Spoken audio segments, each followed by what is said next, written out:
What is a Freemason? He doesn't know what a Freemason is. That was a radical change of subject. A Freemason is a member of probably the world's oldest organized secret society. Ancient and accepted Freemasons, ancient free and accepted Masons. They've been around basically in an organized way since the early 1700s. And nowadays, there's I think about 2.5 million Masons in America. They're kind of a dying breed, thankfully. Thankfully? Wow. Why do you hate Freemasons so much? Did they not let you in your club later on after you made your 3rd degree and you were exposed as a lying, charlatan, deceitful little bigot? Is that why you hate the Freemasons, Mr. Bill? Right now, the average age of a Mason in this country is 70. And they're not getting a lot of new members. And of course, they're dying off as things happen. So it's really dwindling in membership. I don't know which is going down faster, the membership of the Catholic priesthood or the membership of the Freemasons. But anyway, Masonry is, they say Freemasonry is a system of a system of morality veiled in allegory. That's their definition, which is typically vague and nebulous. What it is, it's basically a system of 3 degrees that's based on the old stonemasons guild. Kind of like, even today we have like trade guilds, like for carpenters, stonemasons, plumbers, whatever. Well, that's what the Freemasons were originally. They were the medieval stonemasons guild that worked and built the cathedrals. But nowadays, almost no Freemasons are actually stonemasons. I've only known one that was actually a real stonemason. Most of them are just businessmen or whatever, and they're just in the lodge for whatever reason. Okay, why did you become a Freemason? Well, because the Grand Master Druid of North America told me to.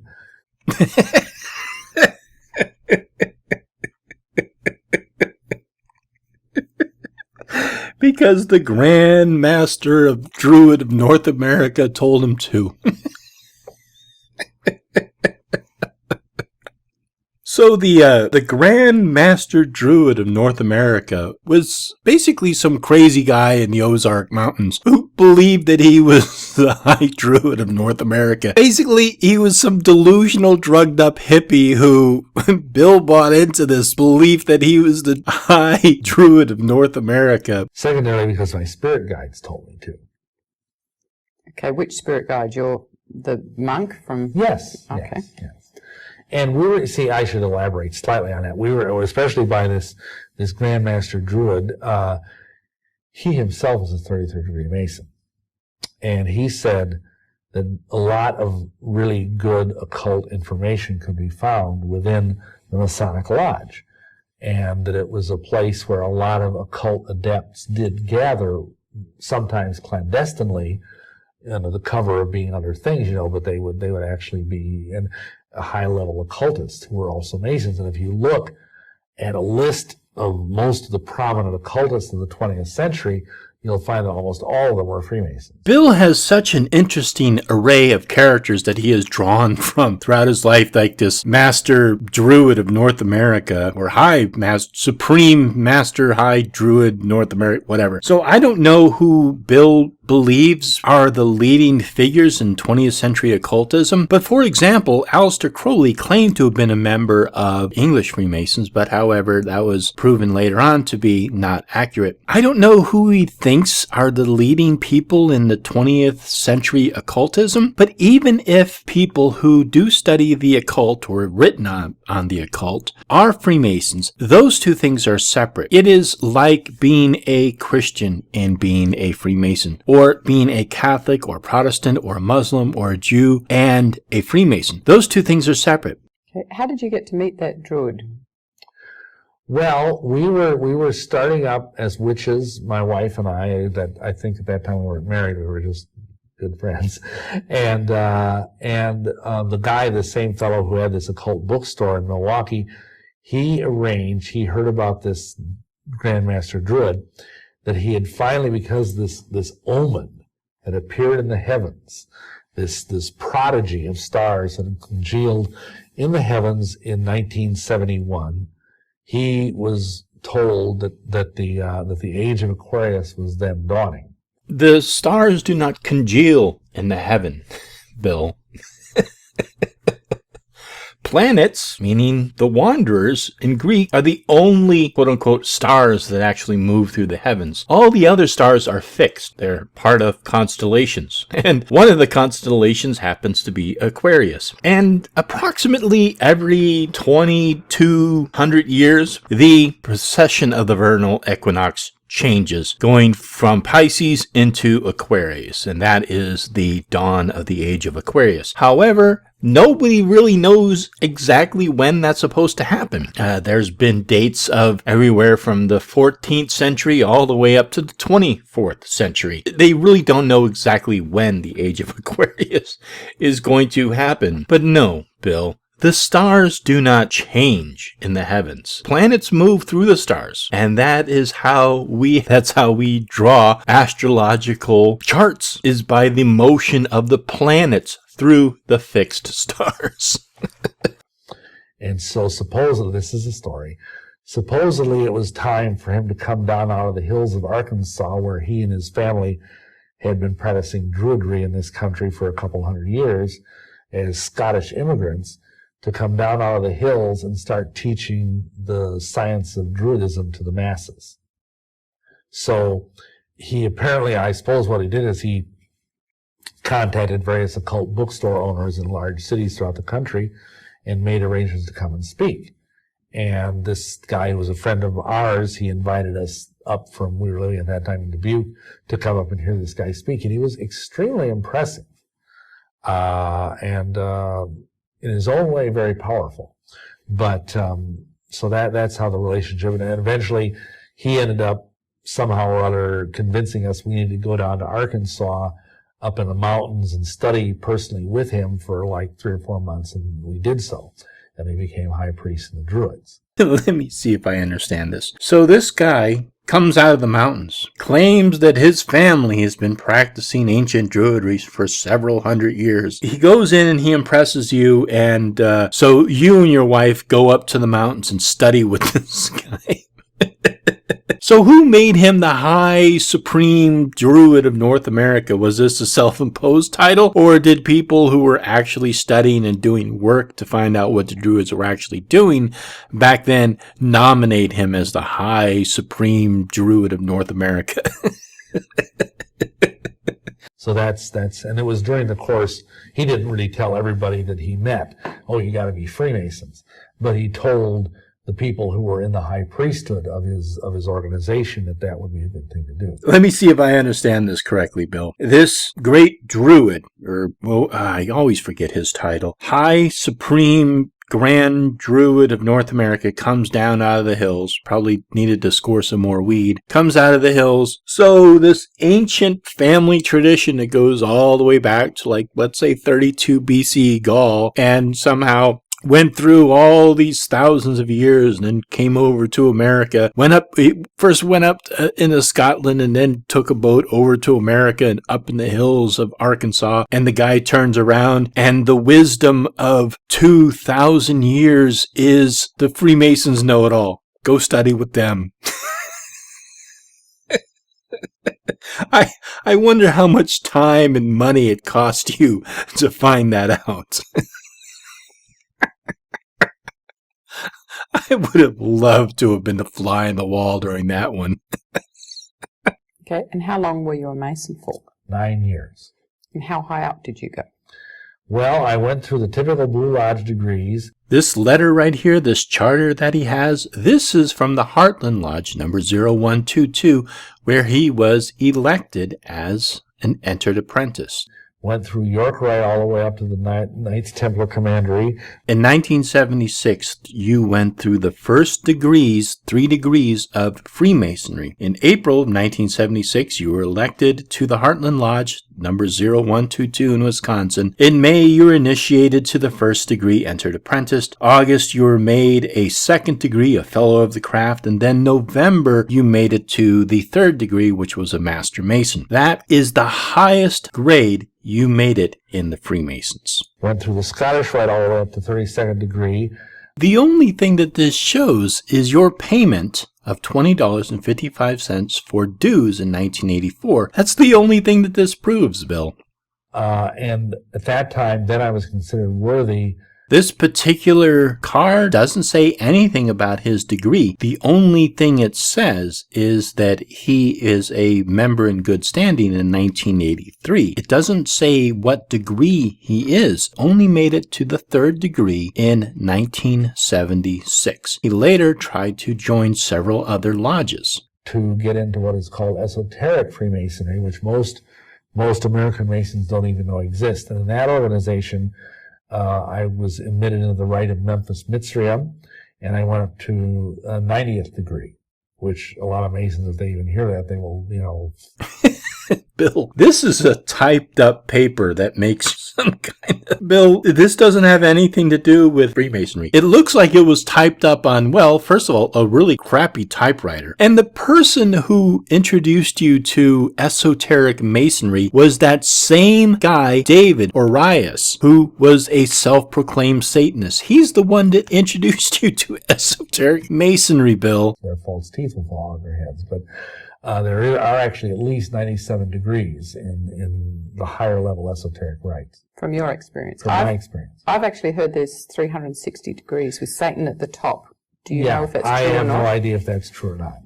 I have heard that too, but for my information, I can only speak to that there's 90. Right. And were you surprised when you found that there were more than 33 degrees? No, not really. Huh, that's funny. I heard there are 720 degrees. So first you go around it all the way once, 360 degrees, and then you have to start all over again and do it a second time. See, here's how this works.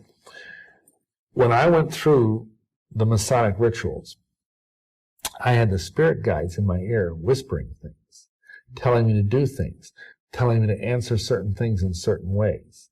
Because I did that, I was identified by the leadership of the Grand Lodge of the state of Wisconsin that I was someone a little bit extraordinary. Oh, yeah, Bill, you're something special, all right. You're a special kind of deceitful, irresponsible little brat who's a narcissist, deceiving, egotistical wannabe. Yeah, you're something special, all right. And the spirit guides kept prompting me with these things. And I knew, before I was even asked, that there was a Rite of Memphis Mitzrayim because the spirit guides told me so. Wow. And see, that's one of the ways in which I ultimately got contacted by the Illuminati, is because the spirit guides had given me certain key things to say, key things to do, even gestures to make, stuff like that would identify me as being someone who was worthy of more light. Yeah, I always wondered how you got into the Illuminati, Bill. So these spirit guides who, well, let's face it, they were your own voice, telling you to do things, guiding you along to the higher than 33rd degrees in the Mason, which you never even made it past the 3rd degree. But yeah, there's how many, I forgot how many you claimed there was, 72 or 36 or 93 or 108, I forget exactly how many degrees you claim. But apparently after you get to the higher levels, then you're contacted by the Illuminati. At what point do you start making the frogs gay, Bill? Is that like a 93rd or 94th degree where they start turning the frogs gay? See, that's what they promise in all the Masonic degrees. They say, you get light, you get further light, you get more light. And of course, where does this light come from? Well, if you read the writings of the Masonic leaders, that comes from Lucifer. And how many Masons know that? Maybe 1 in 1,000. Wow. The rest are just like cannon fodder. Mm-hmm. They're there to be spiritually drained, spiritually vampirized, financially drained, because Masonry sucks a lot of money out of you. Illumination, light, has always been associated with knowledge. It's also associated with spirituality. The light of Jesus, the light of the Lord. All of these various things allude to this concept of it. And you try to bring in the Taxil Hoax that Freemasons worship Lucifer. But most of them don't have a clue unless they bothered to toddle upstairs and read the books that are in their own Masonic libraries, like I did. Right. For example, Manly P. Hall, who is one of the most honored Masons of the 20th century, he wrote a book whose name totally escapes me right now. But in this book, I'm sorry, I can't really get the name, but he made this remark. He said, when the Master Mason arrives at the point that he is a warrior on the block, the seething energies of Lucifer are his to command. Lost Keys of Freemasonry. Sorry, that's the name of it. Very good. You're taking that completely out of context. So the quote that you are taking this from is on page 76 of the Lost Keys of Masonry. However, it is part of a chapter called The Fellow of the Craft, where Manly P. Hall is describing what the Fellow of the Craft degree is all about. And it is talking about mastering emotion. It is using what you have learned so far to construct a temple for God to dwell in, but it is also mastering one's emotions, being able to overcome and to control the Lucifer. The quote is saying, when the Mason learns that the key to the warrior on the block is the proper application of the dynamo of living power, he has learned the mystery of his craft. The seething, surging energies of Lucifer are in his hands, and before he may step onward and upward, he must prove his ability to properly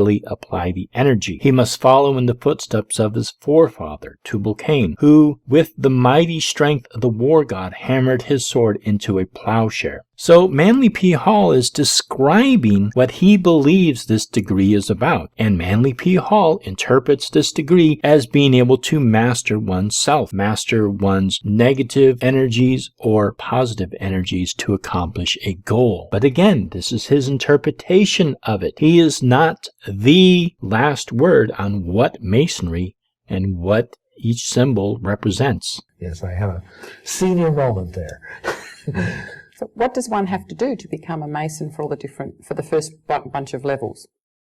Well, it's like the bumper sticker says, to be one, ask one.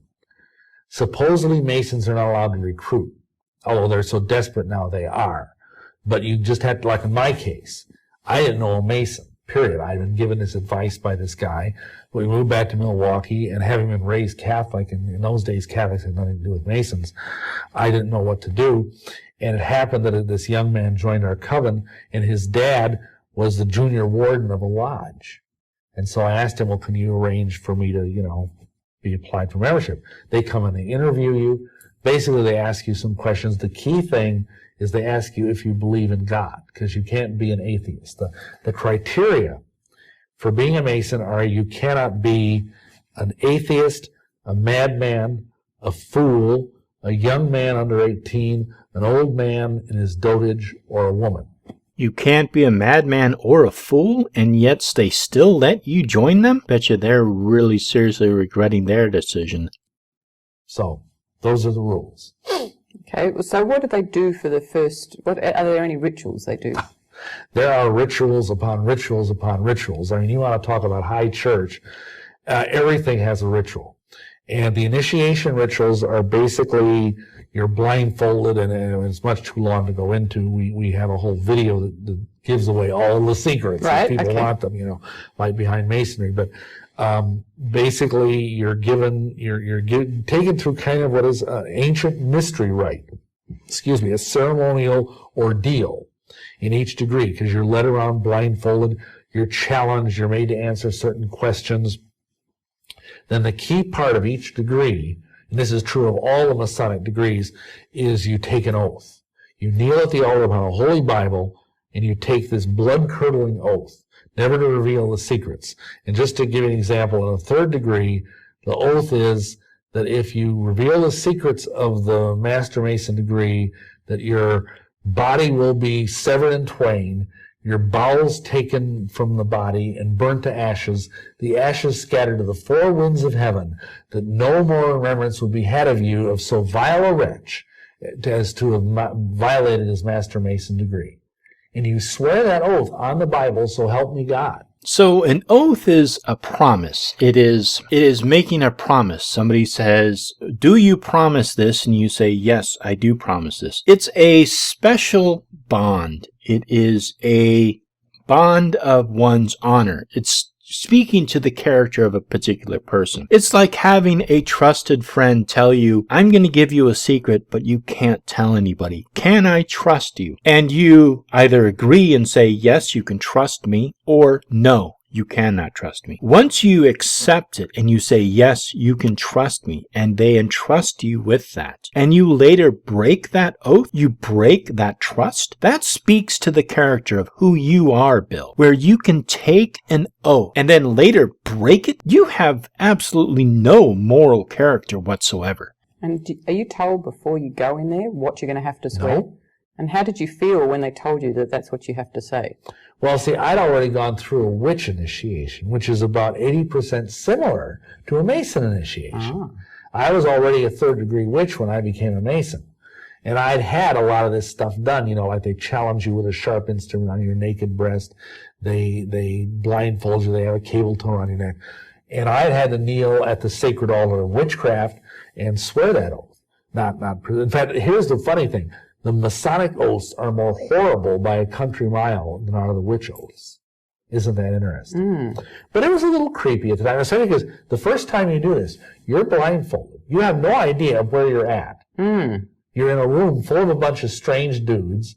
For all you know, they could be ready to cut your throat or you know, throw you on the floor and sodomize you or who knows what. Yes, Bill. During such an important event as a initiation into becoming a Freemason, which is built upon trust and years and years and years of oaths being given and taken over and over and over again. Yes, the occasional murder happens along with anal penetration. Bill, this is your fantasy. Your fantasy is to be tied up, blindfolded, and then anally penetrated by some other guy. It is not what happens during a Freemason initiation. If this was the case, I don't think the Freemasons would have had many dedicants past the first grade. Most people probably would have gone to the police and had those people arrested. Bill, I don't know why you hate the Freemasons so much, but you are so transparently fake. And they're telling you all this stuff, and then they give you this blood-curdling oath, and then they say, my brother, in your current situation, having taken this oath, what do you most desire? And the guy who's guarding you and kind of leading you around because you're blindfolded, he whispers in your ear, light. And so you say light. And then the worshipful master says, my brethren, assist me to reveal the light of Masonry to our new brother. And then he recites Genesis 1, verse 1. God said, let there be light. And everybody claps. And they whip the blindfold off. And he sees before him, revealed by the light of 3 burning tapers, the Holy Bible with the square and compasses on it. Okay. What would happen if someone changed their mind and decided not to say light, said, I want to go home now? Well, I don't really know. I mean, I don't think they'd kill you. They might just lead you out of the lodge room at that point, because you wouldn't have really seen any of the secrets. Right. You would just know that they had some kind of creepy oath. But I've never heard of that. I would speculate, and that's all it would be, that they would probably just lead you out of the room and give you your clothes back, because you're basically dressed in these weird blue jammies, and send you home and hopefully give you your jewelry back. Okay. Because you're not allowed to have any jewelry on when you go through a Masonic initiation. So what would happen is if your friend told you a secret or said, look, I'm going to give you the secret, but you can't tell anybody, and you refused it, they wouldn't give you the secret. That's what would happen. So yeah, you would just be led out of the lodge, and that's it. You wouldn't become a Mason. In fact, the word eavesdropper, which is common language and English, is actually a Masonic term, because there was at one time a fellow who, to learn the secrets of Masonry, hung from the eaves of the roof of the lodge building and tried to look in the window, and he fell and hurt himself. Oh. And that's where the term eavesdropper originated. Wow. You'd be amazed how many Masonic terms are actually in our vocabulary without us knowing it. No, the term eavesdropping has absolutely nothing to do with Masonry. The etymology of eavesdrop, from wordorigins.org. Most people know that to eavesdrop is to listen in on a conversation to which one is not a party. But where does this word come from? What does it have to do with eaves and roofing? Eavesdrop, or originally eaves drip, is a very old word. It is originally a noun referring to the water dripping off the eaves of a building or ground on which such water would fall. From medieval times, there were legal restrictions on building close to one's property line, so that the eavesdrop would not damage the neighbor's land. From the Kentish Charter of year 868, a night of the people to live without restraint, except it is uncertain in the eaves drip. The word eavesdropper, meaning one who stands in the eavesdrop of a building and listens to conversations within, dates to about 1487. From the Nottingham Borough records of that year, mostly in Latin, except for the word in question, the court was told under oath that Henry Rowley is a common eavesdropper and a prowler in the night. Or, for a fully English quote, we go to 1515. The verb to eavesdrop is not recorded until 1606. It's not certain whether it's a back formation of eavesdropper, or if that noun comes from the verb which existed unrecorded and in earlier times from the 1606 comedic play by Sir Giles Goosecap, We Will Bold to Eavesdrop. So no, Bill, it doesn't have anything to do with the story of somebody falling out of the eaves during some kind of a Freemasonic ritual. But again, nice try, Bill.